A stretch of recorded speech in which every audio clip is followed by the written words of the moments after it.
Alors, on voit actuellement des publicités sur les trains italiens qui font le Paris-Lyon.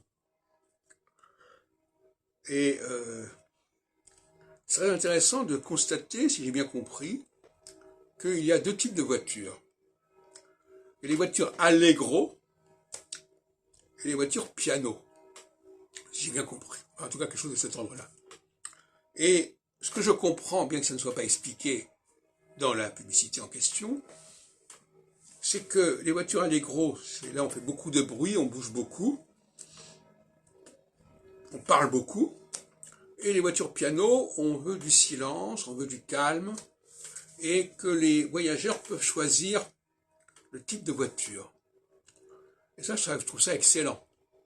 Il faudrait d'ailleurs l'adopter aussi à Paris dans le métro, etc. Avant, il y a les premières et deuxièmes classes, c'est pas tout à fait pareil. Mais quand on voyage, on a le droit de vouloir soit parler dans le bruit, dans les cris, les enfants, etc. Et donc ça, ce serait le Allegro, le mode Allegro. Et on peut préférer un espace où on est beaucoup plus tranquille, où on ne parle pas, comme dans les bibliothèques ou dans les concerts, etc. Enfin, voilà. Et les Italiens ont compris qu'il fallait instaurer ce genre de dialectique qui n'est pas celle des fumeurs et non-fumeurs, qui a disparu d'ailleurs, mais qui était un progrès d'une certaine manière. Mais maintenant, on a résolu le problème en disant qu'on ne fume pas. Enfin, il y avait des périodes où il y avait des voitures fumeurs.